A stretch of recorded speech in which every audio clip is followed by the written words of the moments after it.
de hoy se dieron a conocer los datos de la evolución del Índice Nacional de Precios al Consumidor, que mide la inflación anualizada y también la del último mes. Y aún está en un terreno que continúa afectando el poder adquisitivo de las familias, sobre todo en las de carácter alimentario, que están en aumentos anuales por arriba del promedio general. Y con el propósito de analizar este fenómeno, es que le agradezco al maestro Luis Pérez de Sama, de Saber Think Tank Lab Veracruzano, converse con nosotros esta noche. Muy buenas noches, Luis. ¿Cómo está, doctor? Muy buenas noches, saludos a usted y a su auditorio. Y en efecto, el asunto no se ve bien. Sí, y no se ve bien, sobre todo si también tenemos un punto de comparación que se ofreció con este programa para detener la inflación, el PASIC.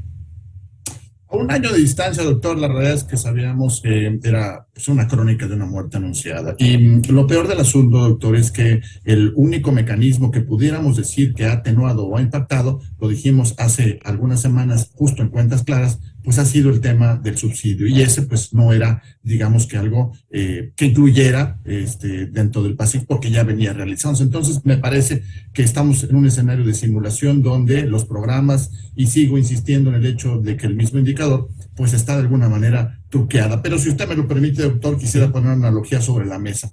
Vamos a ver qué está pasando con el 6.25. Doctor, mire, para ponerlo en términos coloquiales, haga de cuenta que el alumno que entra a la universidad en su primer parcial de su primer año, de su primera materia, aprueba. Y aprueba y piensa que ya acabó la carrera y empieza a avisarle a los familiares, pues que ya, que empiecen a preparar todo porque ya se va a graduar. Demasiadas campanas al vuelo, doctor. La inflación en enero de 2020, cuando todo esto empezó, es muy importante que el auditorio pueda medir este proceso, este periodo, pues la inflación era de 2.83. Hoy seguimos en 6.20 y algo, y finalmente pudimos haber estado cerca del 9 y podemos bajar un poquito del 6. Doctor, nos deben muchos puntos. ¿Por qué? Porque al final de cuentas, este proceso de normalización es un ponderado, es un promedio. De no ser por estos escenarios de los energéticos, doctor, todo lo demás tendría una tendencia, insisto, por arriba del 7%. Entonces, doctor, estamos como que, insisto, aventando muchos cohetes en términos de opinología, hablando inclusive ya en un consenso de que en breve la tasa del Banco Central empezará a bajar. Muy, muy peligroso, doctor. Me parece que hay que poner sobre la mesa este tema de no jugar con fuego, porque ya lo dijo usted bien, el tema de alimentos, híjole, está por las nubes todavía, ¿eh? Sí, porque el promedio de 6.25 anual, pero en las mercancías alimentarias en más del 12% anual, Luis. Sí, doctor, mire, vamos al bloque completo. A ver, ¿qué pasa, sí, por ejemplo, con el subyacente, ¿no? Sí. Que es la responsabilidad. Seguimos en el tema de examen para el ama de casa. El examen que debe pasar el Banco de México es el examen del subyacente, donde están los productos que atinadamente el doctor Tenorio acaba de mencionar. En ese proceso, en el mismo enero de 2020, el indicador que agrupa todos estos estaba en 3.50. Hoy ese indicador está en 7.67, es decir, ha crecido con todo y la atenuación de la que venimos platicando, que solo corresponde a unos 4 meses de 2023, está 47% arriba. Datos que coinciden muy bien con lo que el ama de casa está viviendo, porque si al ama de casa hoy le decimos que no, que la inflación está atenuándose, que ya no se preocupen, que ya, la verdad es que seguimos yendo al supermercado y el cereal lo encontramos en 90, en 100 pesos, la mayonesa y está, digamos, en promoción, oferta por encima de los 60 pesos. Una bolsita de granola la vemos en más de 50 pesos. Quisiéramos que el litro de leche estuviera en rangos de equilibrio. No la queremos regalada, pero 25, 24, 23 y está rayando los 30. Esa es la economía real, doctor. Sí, sí. Luis, algo muy interesante que comentaste al periódico El Economista en la semana fue que los precios de los energéticos en nuestro país, aunque se han mantenido controlados, siguen estando en un mercado de escasa competencia. Y además, bueno, ¿qué tanto esto ha provocado que el índice de precios al productor justamente sea el que más rápido ha caído?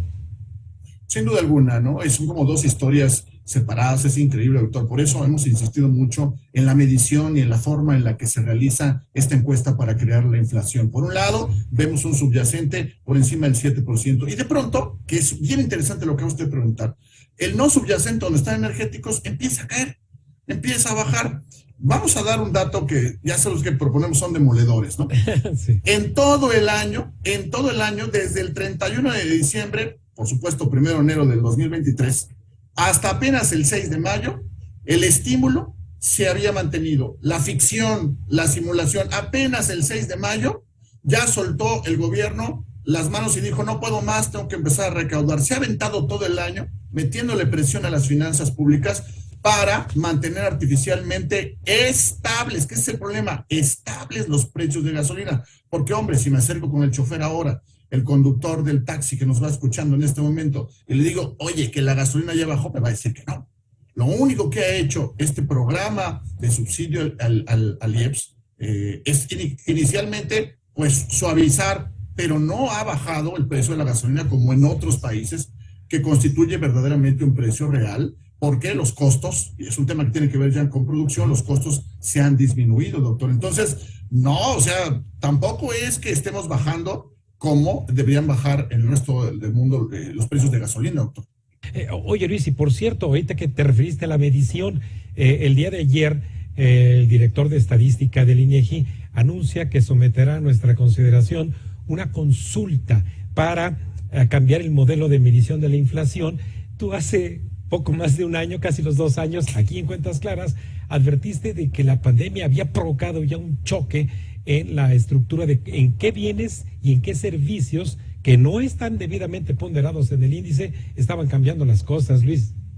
Sí, la realidad es que hay presión de los distintos medios de comunicación, de actores y analistas de nuestro mercado, sobre todo que vienen proponiendo una revisión, porque ya no se puede tapar el sol con un dedo. COVID cambió la manera en la que la conducta del consumidor se conforma, el giro del consumo se salió del control, y hay un dato que es relevante y damos como primicia aquí en el programa. Nadie se ha fijado que el 31 de diciembre, más o menos por finales, si no es que antes, del 2023, vence la certificación ISO, que otorga obviamente el International Standard Organization para el INEGI en la construcción de indicadores. Esta noticia que estamos viendo, esta invitación al consenso, obedece justamente a que no sé si el ISO, este estándar internacional, vaya a certificar nuevamente al INEGI, justamente porque, pues bueno, no se trata solo de ver calidad de los programas o en los procesos, sino que el indicador refleje realmente. Y no lo refleja. Y va otro dato demoledor, doctor. ¿Por qué no lo refleja? Estamos echando muchas campanas al vuelo otra vez con el 625. Pero, doctor, es la simple tendencia. Todos los meses, número 4, que son los meses de abril, hemos visto no subyacentes que caen y al mismo tiempo subyacentes que suben. Nada está cambiando. Entonces, cuando nos preguntamos si el PASIC funcionó, no. Si el indicador está midiendo adecuadamente, no. Y sobre todo si estamos viendo la economía real, una mejora, una pausa, un alivio en el gasto familiar, tampoco. Entonces la pregunta es, ¿y el INPC, como para qué sirve en este momento, doctor? Sí, finalmente, Luis, entonces esto quiere decir que el poder adquisitivo de las familias que te están escuchando va a perder hacia el final del año la carrera con respecto a lo que le aumentaron su salario. Sin duda, 2 eventos rápidos que ya están con nosotros, ya están entre nosotros: el cambio de tarifas de verano de la Comisión Federal de Electricidad, que ya sabe usted que solo es para algunos seleccionados, ¿no? Pero el resto del país seguimos pagando igual, y luego el regreso a clases. No vemos manera de que el consumo se vaya a frenar. Nos parece que sigue alimentado por crédito, por supuesto, y por remesas, y por supuesto por algunos de los apoyos.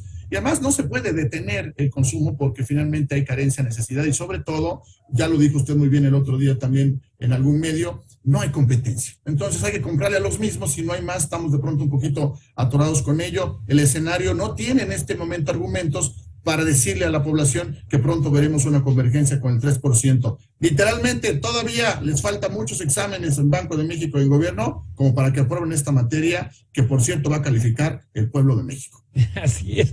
Luis, entonces, y esto para cerrar con broche de oro, esto del acuerdo con países del vecindario también para cooperar y bajar la inflación. Doctor, me parece, y no lo habíamos visto en un buen rato, me parece que en la agenda política transeccional, sí, en las políticas de relevo de la presidencia, tenía rato que no veía yo la inflación como un argumento de campaña, y lo pienso, la inflación es ya un argumento de campaña de programas que no van a ningún lado y que parece que hacen muchos ruidos, pero el único ruido que quiere la gente es el de sus monedas entrando a sus bolsillos y no saliendo, doctor. Así es. Gracias, Luis. Te lo agradezco mucho porque así en Cuentas Claras entendemos el día a día en el que desde el momento en que se sube una persona al transporte, pues ya va pensando en cómo le va a rendir el ingreso del día. A ser valientes, doctor. Lo peor, si hay que decir, ha pasado, porque hoy podemos hablar de un mejor estado de salud, pero ahora vamos por la salud financiera. Caray, y de eso vamos a seguir platicando contigo aquí en Cuentas Claras, mi querido Luis. Muchísimas gracias, amigo mío. Al contrario, excelente noche para todos. Buenas noches. Bueno, pues ahí lo tiene. La inflación está todavía muy lejos de regresar a niveles de 2 o 3% anual, como señaló Luis Pérez, pues su velocidad va disminuyendo de manera muy lenta todavía. Antes de ir a un breve corte, le recuerdo nuestras redes sociales de la Agencia Mexiquense de Noticias para que nos siga en Facebook y en Twitter, @AMX Noticias y @Raimundo Tenorio.